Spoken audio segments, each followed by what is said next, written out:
¿Existe la filosofía latinoamericana? Un pensamiento periférico es un pensamiento situado.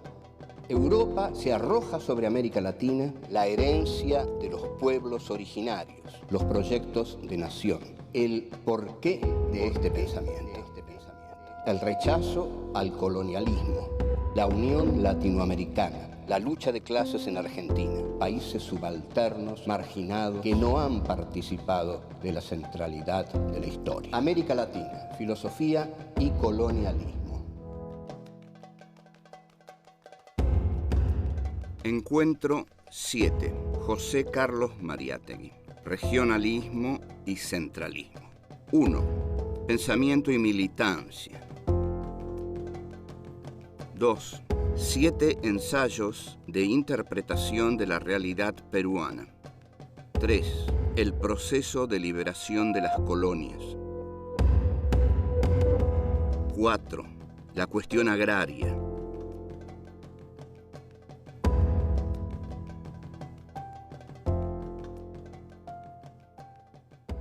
Este es el encuentro número 7 de nuestro cuarto ciclo, Filosofía aquí y ahora. El título de este cuarto ciclo es América Latina, Filosofía y Colonialismo. Y el tema de este encuentro es José Carlos Mariátegui, que es el gran filósofo marxista peruano, que a la vez es el más grande filósofo marxista de América Latina.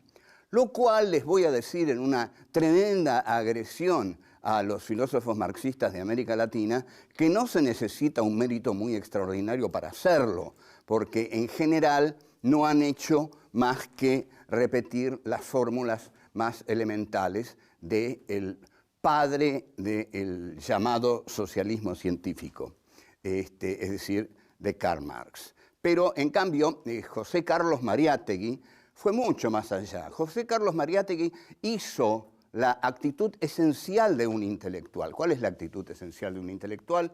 Crear. Si un intelectual es marxista, no tiene que tomar la letra del marxismo como un dogma. Eso lo puede hacer el cura de alguna parroquia que está leyendo la Biblia y bueno, y ahí está la palabra divina a la cual él se va a someter. Pero un intelectual no se somete nunca, porque si no, no es un intelectual. Un intelectual vive en estado de creatividad, y esto es lo que José Carlos Mariátegui hizo frente al marxismo. El libro en el cual se condensa todo este saber, toda esta osadía intelectual de José Carlos Mariátegui es un libro célebre, que todos los marxistas de América Latina han leído, pero no han tomado su ejemplo. El libro es 7 ensayos de interpretación de la realidad peruana y es de 1928. O sea, ahí Mariátegui consolida su obra más importante. Mariátegui fue un hombre de un pensamiento vigoroso, pero de una salud endeble, ¿no? Es un caso típico y atípico, digamos. Podríamos decir que Nietzsche fue un tipo así, ¿no? De un pensamiento vigoroso y una salud endeble. Mariátegui tiene, desde muy niño, tiene problemas muy graves. Tiene un problema en la pierna que le causa lo que causan este tipo de problemas, una disminución frente a la mirada del otro. La mirada del otro es la que te hace en realidad un rengo, porque objetivamente es cierto, uno puede carecer de una pierna, pero carece de una pierna porque los otros lo miran. Esta es realmente la tragedia. Los otros lo miran y el que carece de un miembro a la vista, se da cuenta que lo primero que el otro ve en él es lo que él no tiene. Es decir, en el caso de Mariátegui, una pierna. Como todo intelectual marxista, José Carlos Mariátegui es un intelectual comprometido, es decir, es un intelectual que publica sus ideas por medio de la prensa. En realidad, si ustedes quieren conocer mi opinión, yo creo que así debe ser. Que un intelectual no se puede andar escondiendo en ninguna torre de marfil, que no se puede estar escondiendo en una institución como la universidad, por ejemplo, sino que realmente tiene que dar su palabra, tiene que dar su opinión, porque para algo ha tenido estudios avanzados. Cuando se tienen estudios avanzados, hay una comprensión que suele ser más profunda y más organizativa de la realidad, que esto es lo que hace Mariátegui. Ahora, esto tiene sus riesgos. El riesgo frecuente que tienen los intelectuales es el de ser considerados ideólogos por el poder. Y para el poder, el ideólogo es muchas veces el causante de todo, porque es el que pone, y estas son las palabras del poder, la semilla de la insurrección o de la subversión en la cabeza de la gente. Por eso a Mariátegui, el presidente Leguía, tenía dos caminos: o lo mataba o lo mandaba a Europa. Como no podía matarlo, dada la coyuntura política y la importancia que había tomado Mariátegui, lo manda a Europa. Es decir, se puede interpretar esto como un exilio o como una, digamos, expulsión del país.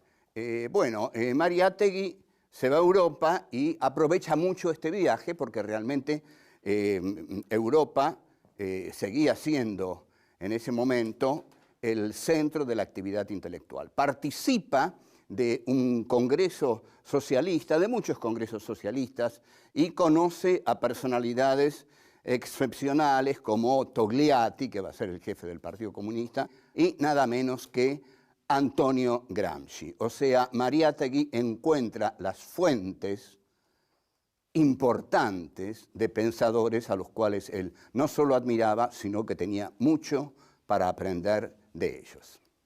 Vuelvo.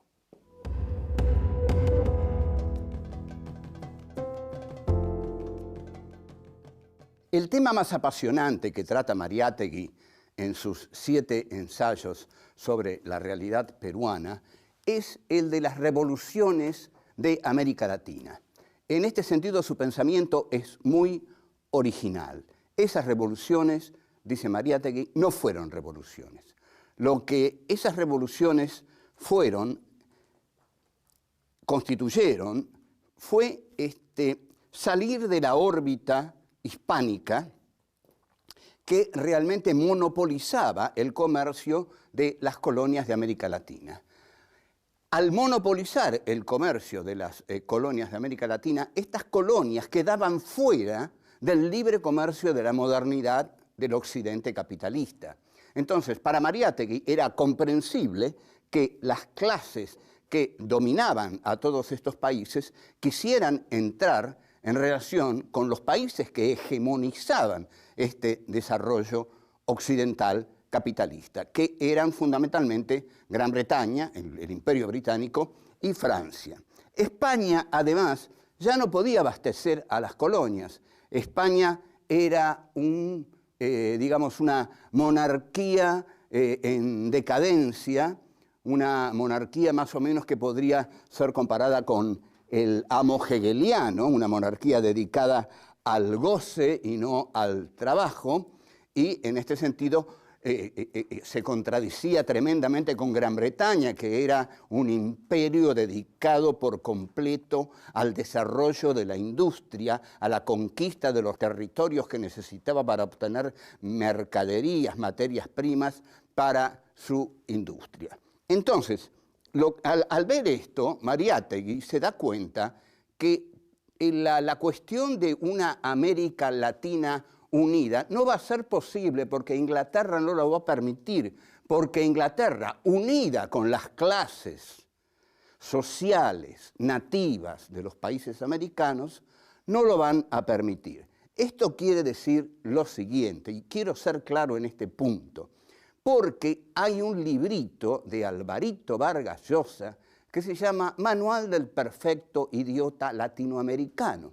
Y su primer capítulo dice así: ellos son ricos porque nosotros somos pobres. No, es mentira. Alvarito Vargas Llosa es el perfecto idiota neoliberal, que además es de esos tipos que, pobrecitos, que son, digamos, los hijos de un grande y que ni siquiera tienen un nombre, por ejemplo, Álvaro, no, es Alvarito. Bueno, y Alvarito lo que dice es que la queja constante de los países de América Latina es: nosotros somos pobres porque el imperio es rico. No, no es así. No es así. Nosotros somos pobres porque las clases dominantes de los países subdesarrollados establecen un pacto neocolonial con el imperio. ¿Está claro esto? Porque esto hay que entenderlo bien. Establecen un pacto, vamos a tratar de entenderlo bien, establecen un pacto neocolonial con el imperio y en ese pacto neocolonial las clases hegemónicas de la colonia dejan de lado a todas las demás, ¿no? Que no entren en este pacto neocolonial.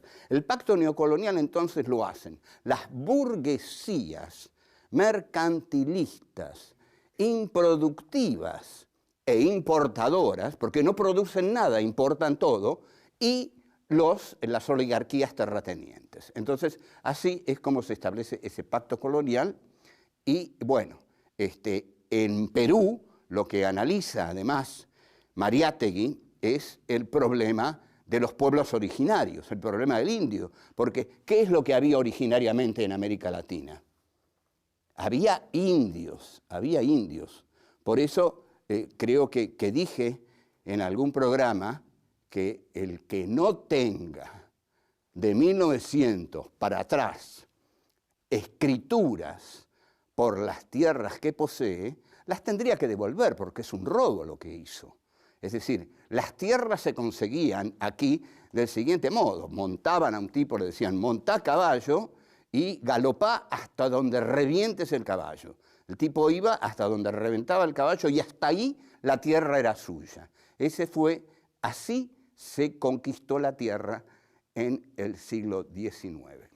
Ahora bien, por supuesto, esas tierras se las robaron a los pueblos originarios, los cuales fueron aniquilados en todos lados.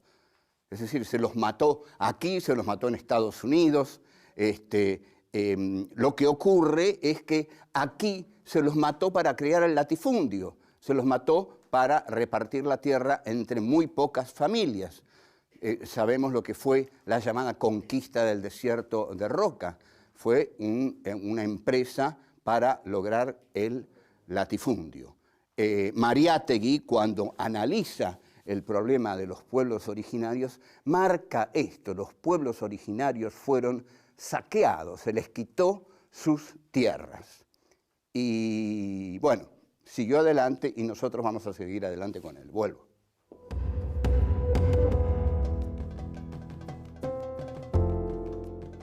En su obra fundamental, 7 ensayos de interpretación sobre la realidad peruana, Mariátegui hace una de las interpretaciones más osadas y más realmente exactas del proceso liberacionista de las colonias hispanoamericanas.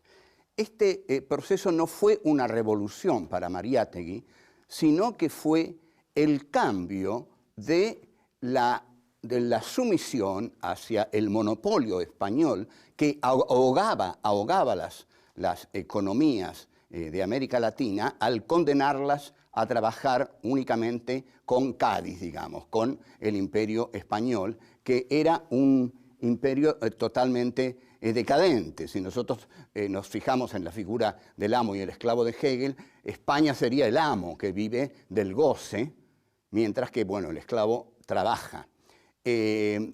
España, por otra parte, ya no podía abastecer a las colonias porque no tenía ese poder de hacerlo, mientras que desde las colonias lo que están viendo es que hay un imperio, que es el Imperio Británico, que es el que lleva la delantera en eso que llaman el tren de la historia, al cual hay que subirse o si no uno se queda atrás. Entonces, Mariátegui dice que, bueno, que está bien, que se ha liberado América Latina del imperio español monárquico decadente y que ahora América Latina se va a integrar a través de un intercambio cultural y económico al Imperio Británico y a Francia, pero fundamentalmente al Imperio Británico. Mariátegui no deja de ver las cosas que han quedado en el camino, las derrotas que ha implicado todo este proceso, y una de las derrotas más grandes es la del indio. La del indio es una de las derrotas más grandes en toda América Latina. Había un programa liberal para no dejar, en Perú, para no dejar totalmente de lado el problema de los indios, como ocurre en la Argentina, que hubo directamente una actitud de exterminio. Ahora, lo que ocurre en Perú es lo que ocurrió en Argentina. No hay una nueva clase dirigente, no hay una burguesía democrática y revolucionaria. En este sentido, entonces, es que el país queda en manos, atención, ¿qué sería una burguesía democrática y revolucionaria? Sería una burguesía que quiere hacer una revolución porque quiere producir lo que el país produce, porque es una burguesía de la producción, una burguesía industrial. Pero la burguesía de los países coloniales es una burguesía meramente intermediaria. Trae las mercancías británicas y las introduce en el país, arruinando las industrias del país.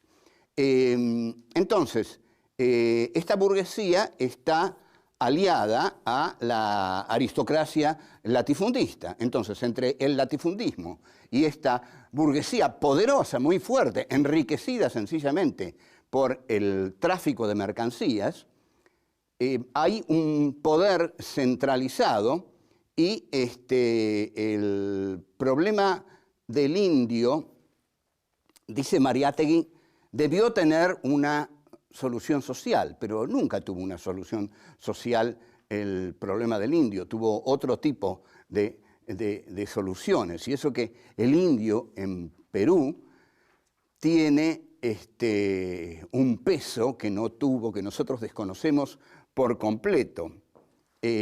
Lo que propone Mariátegui es que si los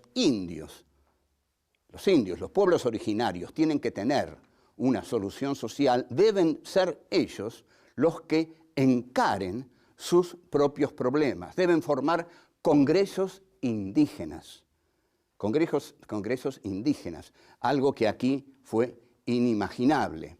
¿Qué implican los congresos indígenas? Un congreso siempre implica una centralización. Una centralización es una comunicación entre los grupos de distintas regiones que se reúnen en un congreso para discutir los problemas de cada uno de esos grupos. Justamente un congreso es el diálogo entre los distintos grupos de pueblos originarios que se reúnen para, bueno, decir, está pasando esto, está pasando aquello. Y hay 4 millones de personas ahí, pero no 4 millones de personas, digamos, el número es muy difícil que se transforme en fuerza si no hay una ideología profunda de unificación. Porque, ¿qué es lo que quiero decir con esto? Que puede haber una fuerza social, puede haber una fuerza política que tenga 40 millones de personas. Pero si estas 40 millones de personas no están unidas por una ideología que realmente las contenga, les dé un objetivo y haga de ese número una fuerza, ahí es cuando el número deviene fuerza. Y bueno, pensemos en esto, ¿no? En este concepto de cómo el número se transforma en fuerza cuando se fijan objetivos comunes para todos. Vuelvo.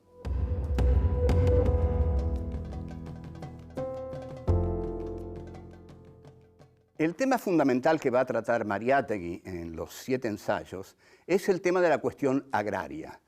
El tema de la cuestión agraria es un tema esencialmente injusto porque, por supuesto, siempre el tema de la cuestión agraria está mal resuelto en América Latina, porque la distribución de la tierra en América Latina es terriblemente desigual. Entonces, el régimen feudal, que se caracteriza justamente por una centralización de la tierra en la figura del señor feudal, debió ser reemplazado por las revoluciones latinoamericanas. Pero no fue reemplazado. Las tierras siguieron teniendo un carácter centralizado en pocas familias. En el Perú, dice Mariátegui, no hemos tenido en 100 años una clase burguesa.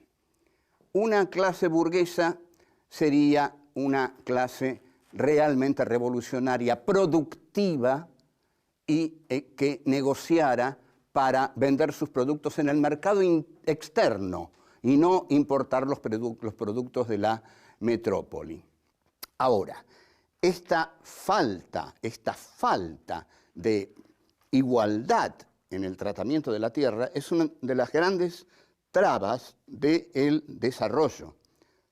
Por supuesto también, porque si la tierra pertenece a 10, 15 familias, la tierra no va a ser trabajada. Es decir, la van a trabajar los peones que están a sueldo de esas familias, pero el peón no trabaja la tierra del mismo modo cuando la trabaja para el patrón por 30 pesos que cuando la trabaja para sí mismo y para su familia y para mantener su hogar. Mariátegui, por supuesto, esto es notable, ¿a qué apela? ¿Qué es lo que puede solucionar esto? Una intervención del Estado, pero de un Estado revolucionario que haga una reforma agraria. Esto no ocurrió nunca, lo intentó Artigas, pero no sucedió nunca en América Latina. La oligarquía de América Latina nunca perdió la posesión abundante y extensa de sus tierras. No hubo un Estado intervencionista que interviniera en la, distribución de la tierra y dijera, no señores, esto no puede ser. Usted no puede tener 800.000 hectáreas y su vecino 3 hectáreas. Entonces, hay una intervención ahí del Estado que hace una política nacionalista. ¿Por qué una política nacionalista? Porque es una política para la nación y es una política entonces para todos. Si es una política para todos, entonces el Estado dice, mire, señor, usted que tiene 800.000 hectáreas se va a conformar con 100.000. Y hay 700.000 hectáreas que nosotros vamos a repartir entre los pueblos originarios y los campesinos. Imagínense ustedes si se hace esto, es la revolución, la subversión pura, el atentado a Dios, a las causas más puras de una nación, que son, ¿cuáles son? Las que justifiquen siempre que los poderosos tengan la tierra de la que se apoderaron en algún momento. Bueno, vamos a tratar aquí de ir sintetizando el pensamiento de Mariátegui. Hay, en efecto, una línea de pensamiento marxista en Mariátegui mezclada con un nacionalismo. Este nacionalismo implica el interés que tiene Mariátegui por el Perú. Mariátegui no es un teórico peruano que se pone a filosofar sobre el marxismo. Tampoco es un teórico que aplica el marxismo al Perú, como si el marxismo fuera una teoría acabada en sí misma que pudiera ser aplicada a todos los países del planeta igualmente. Lo que hace Mariátegui y lo que lo aleja de la tradición marxista latinoamericana y especialmente argentina, que es muy seguidista del pensamiento de Marx, es que Mariátegui realmente recrea el marxismo porque es un nacionalista convencido, cosa que no fueron los marxistas argentinos, que no fueron nacionalistas, y que se encontraron con serios problemas para hacerlo, con Irigoyen, con el peronismo, al cual abominaron justamente por ser un movimiento nacional, popular, populista. En cambio, Mariátegui cree firmemente en su nacionalismo y cree que en la unión del nacionalismo y el marxismo va a surgir un pensamiento original para su patria, el Perú. Entonces, ¿cuáles serían nuestras conclusiones fundamentales sobre Mariátegui? Mariátegui es el gran teórico marxista de América Latina. Su ensayo fundamental es 7 ensayos sobre la realidad peruana. Lo que Mariátegui incorpora al marxismo es un genuino nacionalismo peruano que, en lugar de someter a Perú a la teoría marxista, utiliza la teoría marxista para comprender al Perú. Es decir, hay una unidad entre nacionalismo y marxismo que en la Argentina no se dio nunca, porque el nacionalismo quedó del lado de los movimientos populares y los marxistas nunca fueron nacionalistas y confundieron al nacionalismo con el fascismo. Mariátegui no, de ningún modo. Entiende que el nacionalismo es la comprensión de los pueblos originarios, es la comprensión de la necesidad de una reforma agraria, es la comprensión de la crítica al latifundismo, es la comprensión de la crítica a la revolución inconclusa que no se hizo contra España, y ahí Mariátegui entonces es donde toma su originalidad. La originalidad de Mariátegui entonces, y con esto resumo, es que es un pensador marxista que une al marxismo con el problema profundo de la nación a la cual él quiere comprender. Bueno, chao, fue todo. Los pueblos originarios fueron saqueados, se les quitó sus tierras.